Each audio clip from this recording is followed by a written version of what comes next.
kiddos. Today we are going to talk about period one. This is the first lecture of many that you will hopefully watch this year as we learn about American history and as you prepare for the APUS history exam.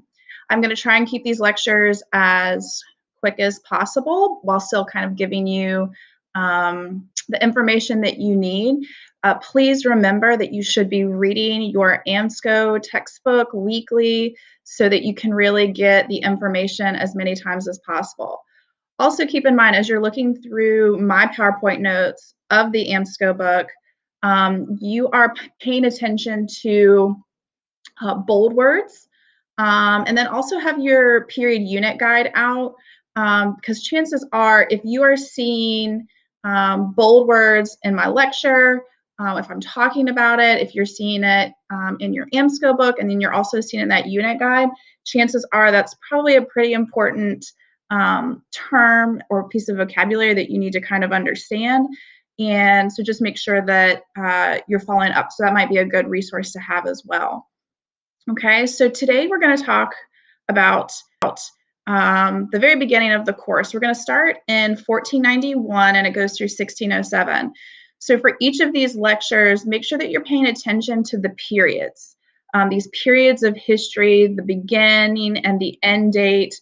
There's a reason why those dates are selected. So first, starting with 1491, you're probably a little confused because when you typically think about beginning American history, hopefully you know that American history did not begin in 1492 when Columbus sailed the ocean blue. It's a long, a lot of people and a lot of culture that we call pre-Columbian. And so we start in 1491 to where kind of like summarize a little bit about these Native American cultures, because those Native American cultures are going to play a really important role when the Europeans arrive and kind of the conflict that arises. That is a continuity in American history, is the conflict, especially over land and resources, between Native Americans and Europeans, or eventually like white Americans. And then also the role of Black Americans with the introduction of West African enslaved people as a labor source. And so that's really what we're going to kind of talk about today, is how these three cultures kind of came together and why it happened, and then the impact that it had, so the effect. Another one of your historical thinking skills is causation. So really kind of pay attention to cause and effect, and I'll kind of note that today. As well as comparison. So we will compare these three different cultures, and hopefully you'll be able to kind of pull together why there was so much conflict. And you're also going to be able to make connection through time, and you're going to be able to contextualize, which means kind of like, what's the bigger picture? What else is kind of going on during these time periods that would cause these events to happen? And then also synthesis, like the things that we're talking about today, something that happened over, almost 500 plus years ago. How does that relate to things that are going on today? And that's really what we're going to be talking about through the entire course. Is, yes, period one is a very small percentage of what you kind of need to know, and that's why we're going to kind of go through it pretty quickly. However, there are some really important things that you need to understand in making connections to other points in time in history. For example, Native American relations, like even today, this view of the Europeans saw them as inferior and demeaning nicknames that were kind of given to them. It starts in this period. And I know that on the news this week, there's a lot of debate over the NFL team, the Washington Redskins. You have to kind of understand the history in order to be able to put in perspective some of the issues that still plague our society today. And that's what's important about history, and that's what I hope that you will be able to take away when we finish this course in May. Okay, so let's get started. 1491 was selected in order to, again, show you that there were, like, history began before Columbus. Now, for time's sake, in order to get as much in as possible, they select 1491. Again, we're going to kind of go through this pretty quickly. Now, 1607 it marks the founding of Jamestown, which is the first permanent English settlement. The United States was a British colony, and so we're going to kind of focus more on kind of the British colonies. And so that's why they picked 1607 with the founding of Jamestown, because things really changed from that point on. These first, 100 plus years were really kind of like this conflict between the Spanish, the French, the Dutch, laying claim, political, economic motives, as well as religious motives. Okay, so let's go back.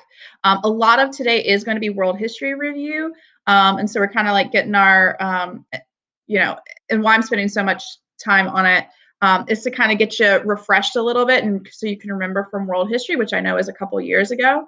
And so when we think about the original discovery, before it happened before Columbus, and that's what a lot of people complain about Columbus. Columbus is a very controversial figure, especially today.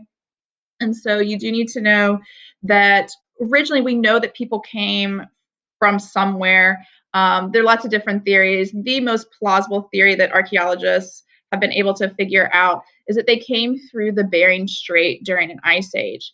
Most of American history, like where we are, like if you think about the grand scheme of the planet, most of American history, they have been in an ice age. I'll make a couple references to that, especially during the colonial period, how we know that we're right now in 2020, we are coming out of an ice age.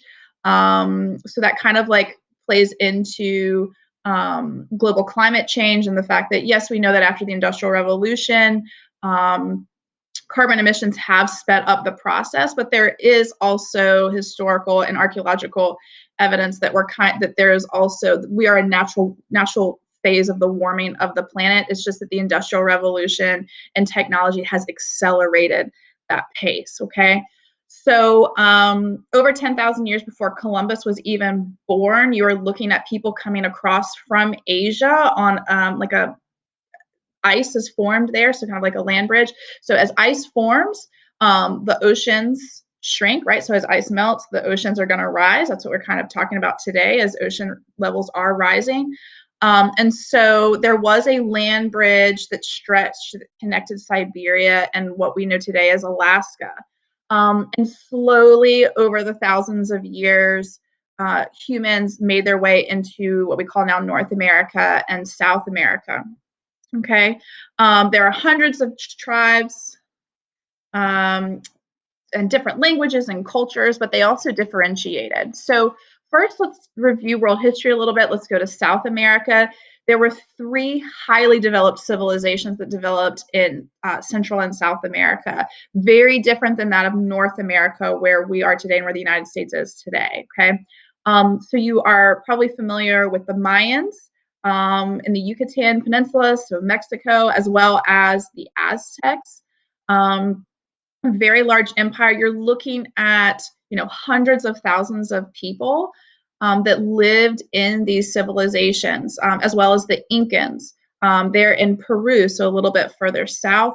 Now, we will get to the conquistadors momentarily. Just keep in mind, so we don't know really what happened with the Mayans. More than likely, some sort of disease or drought kind of plagued them, and they kind of dispersed. One of the earlier ones. We do know that the Aztecs and the Incans were overthrown by conquistadors. The Aztecs by Cortez, and the Incans as well. Okay. Now, why so highly civilized? We know that they had organized societies, so they had kind of like a political structure or a social hierarchy. We know that they traded based on what archaeologists have found in different locations. The calendars, so a lot of kids are always really interested, like, in the Mayan calendar, it ended in 2012 and everyone thought that there was going to be this big, apocalypse, and bottom line is just they kind of like ran out of space. So thankfully everything went on after 2012. But all 3 civilizations had that. The biggest thing and why you have a civilization is going to be the development of crops, which creates that stable food supply. So from world history, if you think about Mesopotamia, the Tigris and Euphrates rivers, because you do have to have water, so we'll talk about irrigation as well. They used irrigation, and it really had a lot to do also with the stable crops that are native to the Americas. They're good, they're hardy, they're high in caloric density. And so that created, again, if you have a stable food supply, if you are getting enough calories, you're healthier, and you're going to be able to reproduce and all of that. And that's kind of what allowed for these civilizations to grow to the number that they did. Okay. Now in North America, they were less sophisticated. Maybe, and again, this is a really like, how do we, there's no way for us to know. They didn't have these elaborate civilizations and cities for archaeologists to study thousands of years later. So the range in the millions, maybe as high as 10 million, maybe as few as a million. But what they do know is that the reason that it was slow to develop was because of the slow spread of corn or maize. Because that was the predominant food source in South America. You did have it, there's no doubt about it.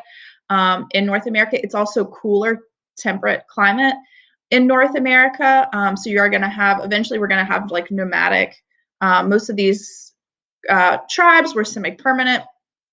So by the time that Columbus got here in got to the Caribbean in 1492, really by 1500, most of these tribes are no more than 300 people, and even from then they were kind of broken up.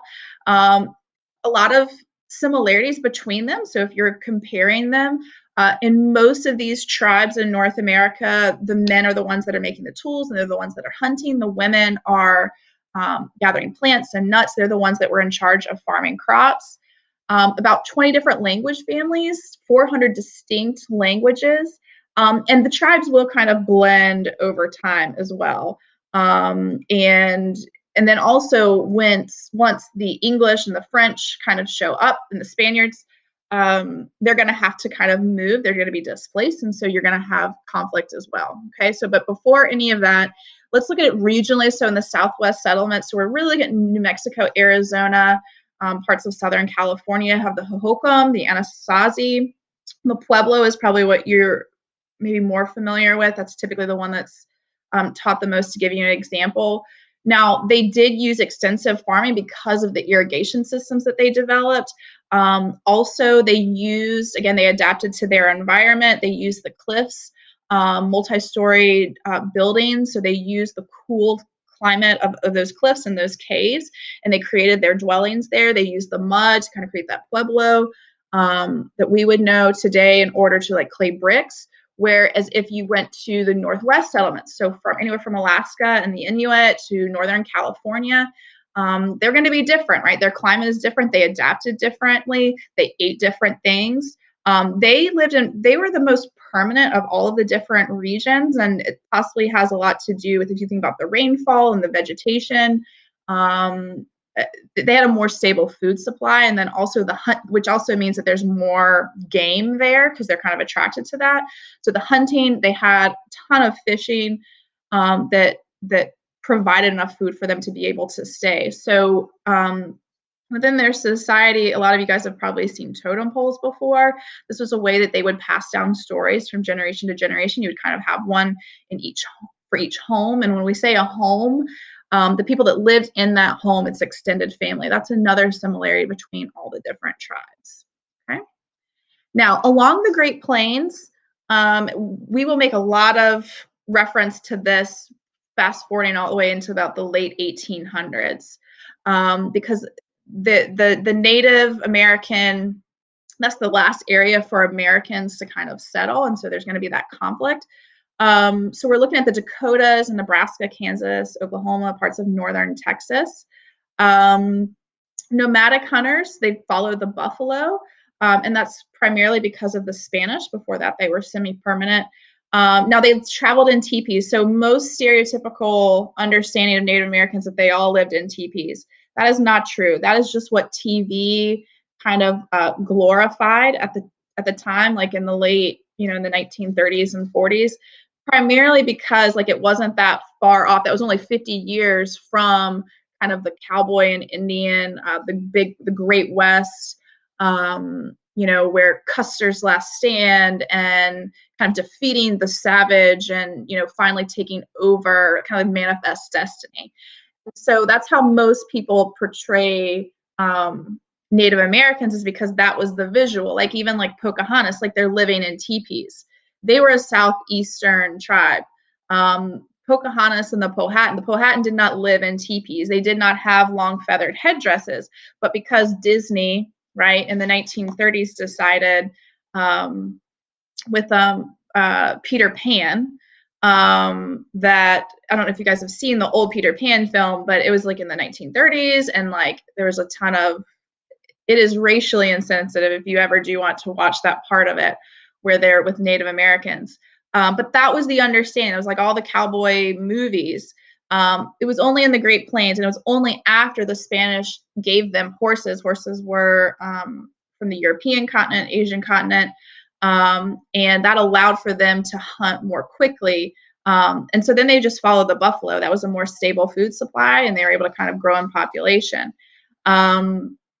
So again, that's a cause and effect, right? Look at the impact that, and it's a part of the Columbian Exchange. You can use that as an example of the Columbian Exchange, which I'm going to get to eventually as well. But the Columbian Exchange is very important, and this would be an example of that. Now, in the Midwest, so this is like kind of like on the eastern side of the Mississippi River, you have the woodlands. They're going to be kind of related to other parts of other groups with like the Iroquois and the Mohawk. You have the Fox. Hunting, fishing, agriculture. The Adena Hopewell had these large earth mounds where they buried their dead, and it's actually very similar to that of like they would bury like pottery and like things with the bodies, which is kind of eerie, right? Because if you think about like ancient Egypt, or if you think about like even like the pyramid-like structures of the Mayans and the Aztecs, it is very similar, and just kind of like noticing that these people are tens of thousands of miles away from one another, but still very similar structures and I guess like rituals. Okay, in the Northeast, and this is again bold. Make sure if it's bold, make sure you know it. New York, Pennsylvania, that type of area. One of the bigger ones that you need to kind of know is the Iroquois Confederation. A confederation, if we remember from civics last year, hopefully you were able to learn that, is kind of like loose ties. And it's important that you understand confederation, because we're going to talk about a confederacy, whether it be the Articles of Confederation, the Confederate States of America at the Civil War. It's important that you understand that it's kind of like a loose or a league of friendship, right? You've probably heard that before, but it's a political union. And the Iroquois, you had the Mohawk, the Oneida tribe, among some others. And what they all like lived kind of close together, but they used that. It was a political union, right? So if they needed to benefit one another, right? So it was also used for like a defensive purpose. Now, the Iroquois Confederation, the reason it's so important is because they are going to rival Europeans that are coming in, and then also neighboring tribes as Europeans are pushing them further, like displacing them. They're going to create problem all the way through the American Revolution. They're going to play a major role in the French and Indian War and with alliances, as well as the American Revolution. And so it is important that you understand the Iroquois Confederation. From that region, they do live in long houses, multiple families, matriarchal society, which is very similar to other native tribes from across the continent. But just that political union, that they realize that they're going to need to unite. And we're going to make connections to that as tribes, as they're being displaced throughout the 1800s, they're going to try to come together and unite in order to fight the Americans back and fight for their land. Now, Atlantic Seaboard Settlement, this is kind of where we are. They're descendants of the Woodlands, pretty permanent, right? So if you think about the Cherokee, the Lumbee tribe here in North Carolina, even if you look at, the Yatkin, the PD, all of those things that you've kind of seen maybe on road signs or names of rivers and things, those were all different tribes that were part of the Atlantic Seaboard settlements, and very small. The Catawba tribe, all of them are very small, hunting, fishing, And the reason that we say that they're semi-permanent, whenever I say semi-permanent, it means that if they did deplete the soil that they were on or the game was scarce, they would just pick up and kind of move on. This part of the United States, like kind of in the South, we do have pretty decent like temperament, right? So it's not too cold in the winter, it's not too hot in the summer. And so they were able to kind of stay where they are for the most part, but there were cases where they had to pick up and move. So similarities. If we were to try to compare and contrast these groups, one of the things that is similar throughout, and they're separated by thousands of miles in some cases, is that kinship and family is very important, as well as extended family. That's going to be a little bit different from Europeans, and you're going to see that conflict because it's more nuclear. And today we've kind of adopted a more nuclear family style, but you do know that around the world, extended family is very important. And who lives within your household. So kind of noticing the differences between the Europeans and native tribes. Now, one of the most important differences between Europeans and native groups is the communal use and those control of resources. So Native Americans do not believe that they own land. Okay, it is something that you use. You take what you need, and then that's it. And that's kind of like a part of the circle of life, if you will. You don't want to take more than what you need. Europeans during this period of time, for some contextualization, it is all about land control. Land equals resources, which equals money, which equals power. That's going to be a part of something called mercantilism that we'll eventually get into.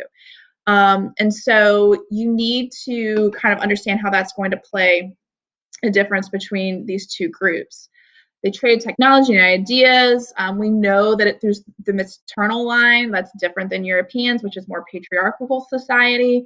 Violence and war at this point, from what we know, was kind of used at a minimum. More than likely, it would have to do something with maybe like hunting grounds or whatever. That really didn't start to become a problem until European encroachment, which then pushed tribes like on the eastern seaboard into kind of like the woodland area. And then you're going to have those conflicts. Nature is a very important part. That's kind of their spiritual part. And then also these medicine men and women, these elders, they are respected. They are important political figures. That's kind of like where their power lies.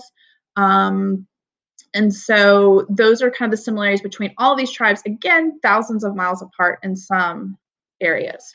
Now, in Europe, okay, so that is culture one, Native American people. What's going on at the same time over in Europe, so that would provide some contextualization.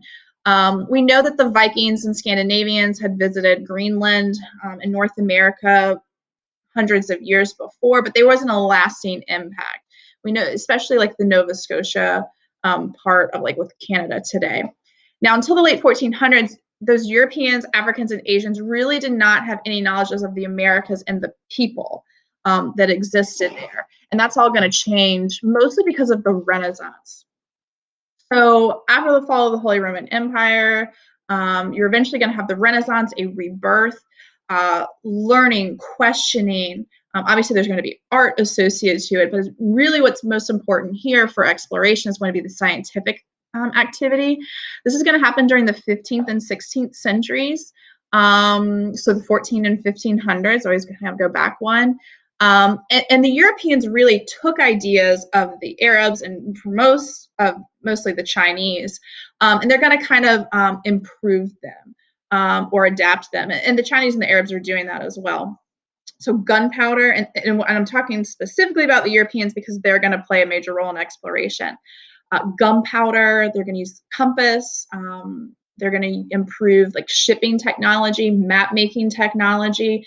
I think the most important invention in history, like it would be like up there, like completely, is going to be the printing press. When you think about what the printing press did for spreading of knowledge across Europe, and then once you have knowledge and literacy rates to a certain extent are going to increase, but really kind of the questioning of the world and science and all of that is going to allow for this Renaissance to really influence especially exploration. Now, a few other things are going to inspire exploration. So this is going to be kind of a religious thing. So you have people traveling.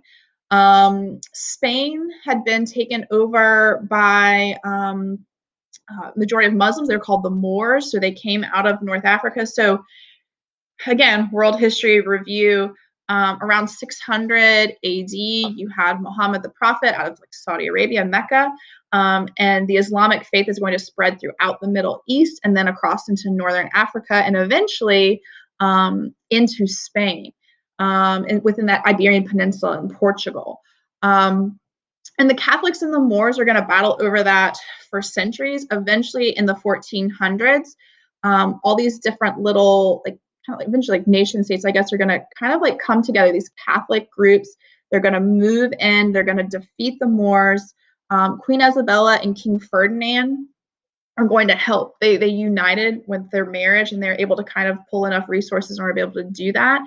And at the same time, they are going to fund and send Christopher Columbus on that voyage. And what they're trying to do is obviously the most important thing, no gold, not yet. So I know that in world history, you learn your 3 G's. The gold is symbolic of, at this point, of like money. And so what he's looking for, he's not going to America to find gold. He is trying to find a route to Asia in order for trade. And the reason that they want to trade with Asia comes from the Crusades, which hundreds of years, which actually were in the Middle East. So instead of like going across Europe and through like Turkey or what was back then, like the Ottomans or the Turks and Persia and all of that, that's a very dangerous route going over land. It took years to do that, to be able to trade with the Middle East, which Asia, like China and India, they were trading with the Middle East as well. And so they didn't want to do that. Instead, they wanted to find a quicker route. They believed that with all this new technology that they could find a way around a little bit quicker. Another thing that kind of helped spur all of this was the fact that there was a Protestant Reformation around the same time in Northern Europe, so in Germany and Holland, France. There was this conflict, right? So you remember Martin Luther and his 95 Theses, where he basically said that there was a lot of corruption in the Catholic Church. And there was a lot of corruption in the Catholic Church. And so these Protestants and these Catholics, this is happening at the same time, it kind of became a competition of, well, we want to explore and then spread our faith so that we can grow, have more followers, so that we can so that instead the Protestants were competing with the Catholics were kind of trying to put down the Protestants. So if you traveled further and you converted more people, then that would have more power for your religion. And that motivation was added to the economic, which is going to be trade, and then political, which kind of equals that power within it. So that kind of is your 3 G's, okay, that you might have learned in world history. Now, the society, European society, this is what kind of the basis of how like the United States is today, because that influenced us more because of our English history. In Europe, your status depends on whether you're a man or a woman, how much money you have, what your last name is, and all that's going to equal your political power. That's just the way it was. 75% of Europeans are peasants. If you're born a peasant, you die a peasant. If you are a noble, for the most cases, sometimes you did have nobles like falling into poverty because they lost that power and that wealth. But for the most part, a small percentage of Europe was controlled politically and economically by kind of these nobles. And everyone else was a peasant, and that was just your role in life. There was no such thing as upward mobility. And that's going to look really appealing to some of these peasants when all of a sudden the new world, that was, there was opportunity there. And you'll kind of see that that's what's going to increase some of the immigration there later on. Now, between 1450 and 1600, there's going to be a really drastic population increase. And most of that has to do with because of the Columbian Exchange, the introduction of these North American crops, beans, potatoes, squash, corn.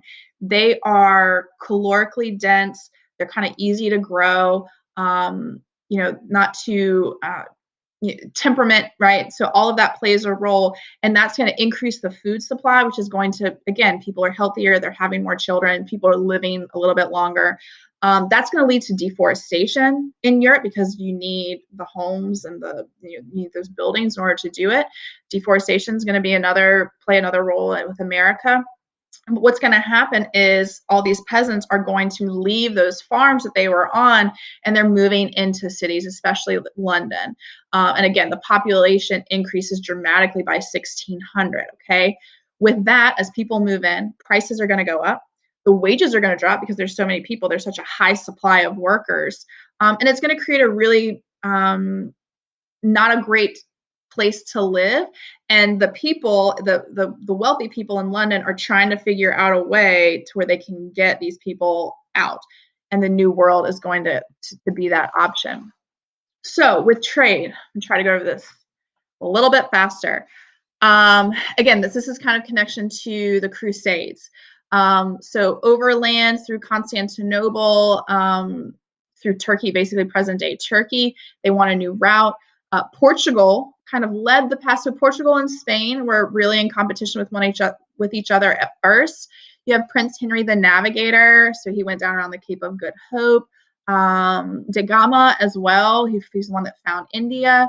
But the Spaniards wanted to find an even faster way, which we'll get to Columbus in a second. Now, speaking of the Portuguese, we do need to talk about the institution of slavery. Now, ancient times, Europe, Africa, Asia, slavery has been a part of that. We know that from, the Bible, and we know that the Vikings also, they enslaved blonde hair, blue-eyed people. It was not a racial thing. It was based on, which race isn't really even a thing, but it wasn't from like nationality. It was really more about wars and violence, or if you had like committed a crime, sometimes that's your punishment, or if you are not paying your debt, right, you would be put into slavery. Now the Portuguese first traded with West Africa for slaves, which again, kind of same thing, tribal wars, indebtedness, committed a crime. And so they traded those West African slaves with the Portuguese. And then they used those on sugarcane plantations, like on the Azores and some islands off the coast of Africa and off the coast of Europe. And they realized it was pretty profitable if you use them for labor instead of just like kind of like as a punishment. Like we're talking about like mass scale. So it was so profitable that eventually, when we get back over to the Americas, there's going to be a drastic decline in population of the indigenous people. The Portuguese realized, well, we can use the slave labor that we've used in a small setting, and we can kind of make it into an institution. And that's exactly what's going to happen. And it's going to grow too. Like when we think of chattel slavery of the 1800s and cotton and the deep South and all of that, that is not what slavery is at this point. It's going to evolve into that. But slavery historically, when you look from ancient times to even the time of exploration and colonization, is very, very different than that of slavery during the 1800s in America in particular. And a lot of that has to do with the cotton gin and new technologies and inventions that are going to accelerate that and make it more profitable, and also because of capitalism. Okay. So again, politically, nation states are being formed. Leaders depend on trade for money. That money, and then also the church as well, is going to equal political power. They're looking for riches. And while they're looking for riches, they're justifying it through the spread of Christianity. And so that's going to allow them to kind of pull more funds in order to be able to do that. Okay, so Columbus, 1492, Columbus is setting out. He is looking for Asia or the Indies. So somewhere in that region, whether it be kind of like what we know today, like the South Pacific Islands. Instead, he lands in the Bahamas in the fall of 1492. He thinks that he has found Asia. And he thought that he had found Asia up until the day that he died. He did call them Indians. We have him to thank for that. We know, again, he is a very controversial figure today. A lot of credit has been given to him for discovering America. We are going to, which is kind of funny because we get the word America from another Italian explorer, Amerigo Vespucci. But even like we have the District of Columbia. We have Columbia University. We have there's an image of what we know today, like Lady Liberty, but before there was Lady Liberty, there was Columbia. She kind of like symbolized the American, especially like during Manifest Destiny. She kind of symbolized America as something to protect, and especially in political cartoons.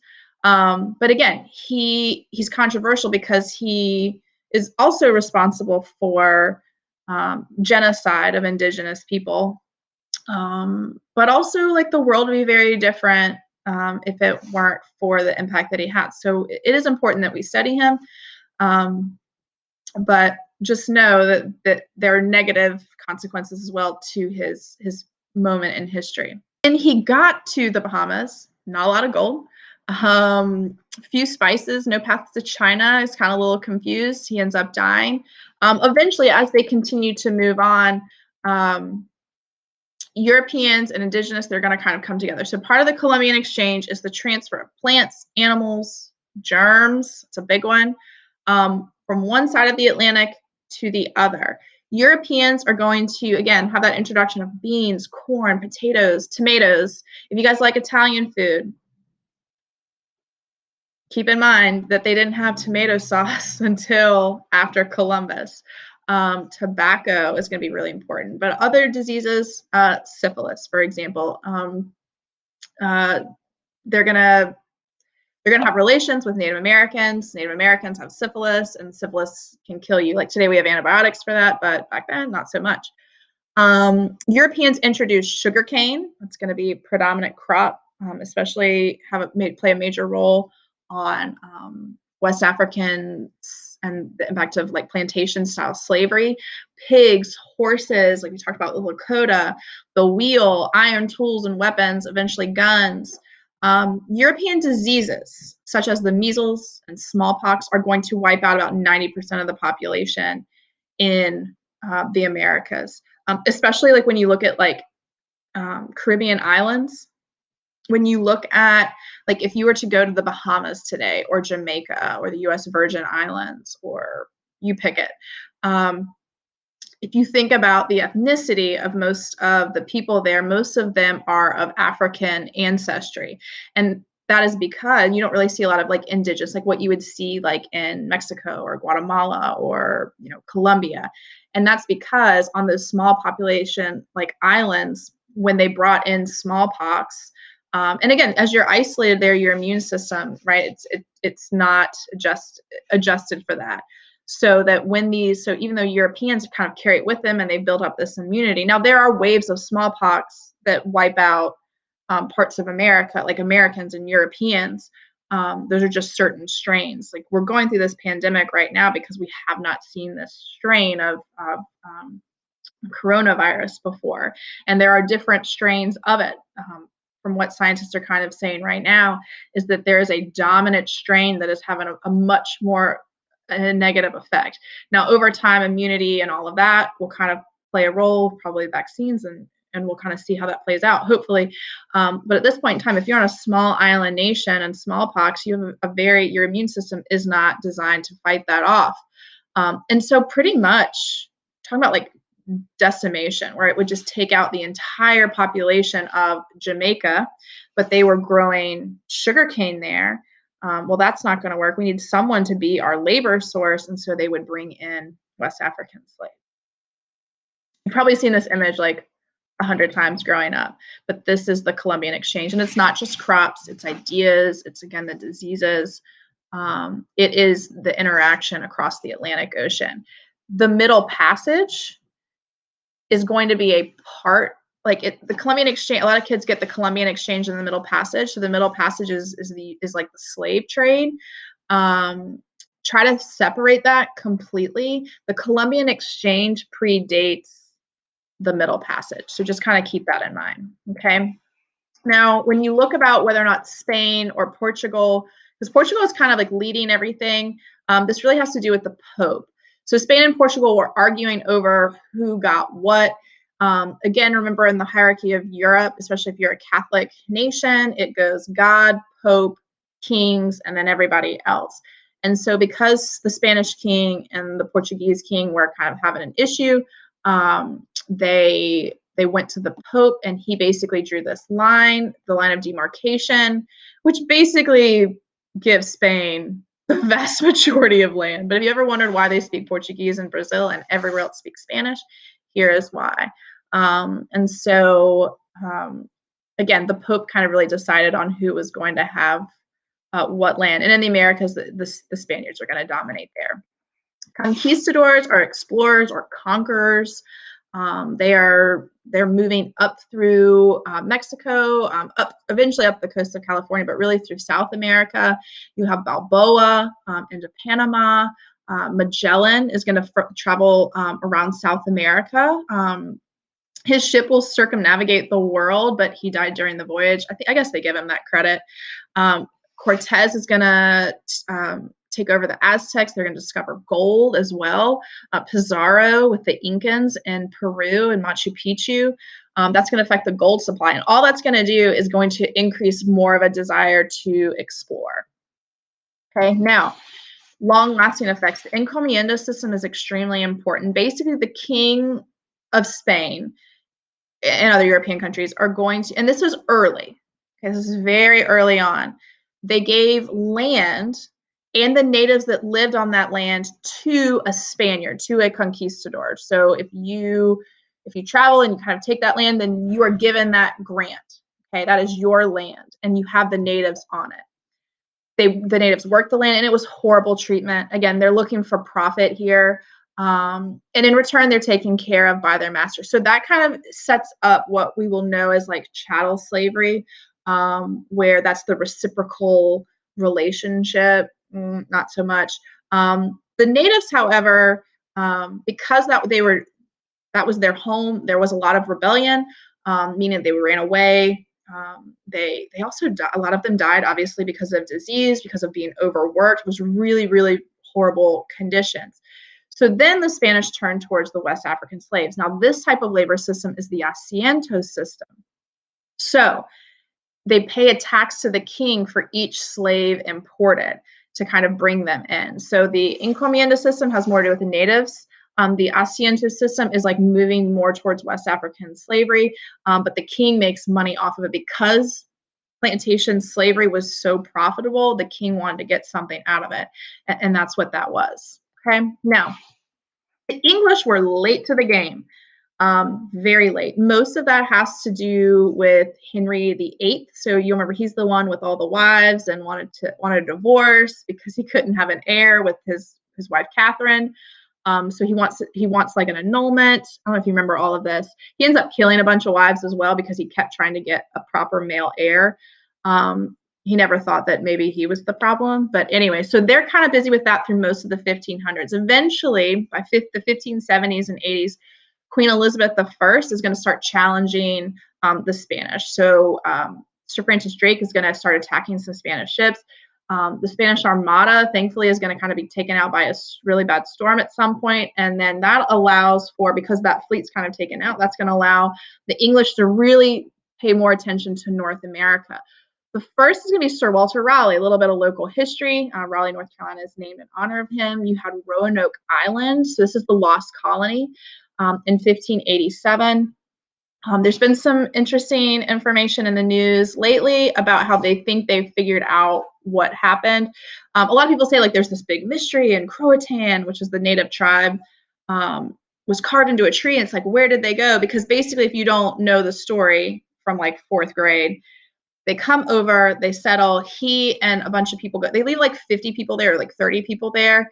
He goes back to England, and then there was like a bunch of really bad storms where they could never there's bad weather. I'm not exactly sure, but anyways, so it took them like 3 years to come back. And so by that point, the colony was gone. They had moved somewhere else, and they had written Croatan in the tree. And they like to really hype it up, and they say like, oh, like maybe they were attacked, or no, they knew what was going on. They had told them, just leave some sort of sign to tell me where you go when we get back if something happens. The problem is, again, like you have to kind of move with these whether it be the, the game or whatever. From what an article I just recently read is that they think they found them on like the Outer Banks.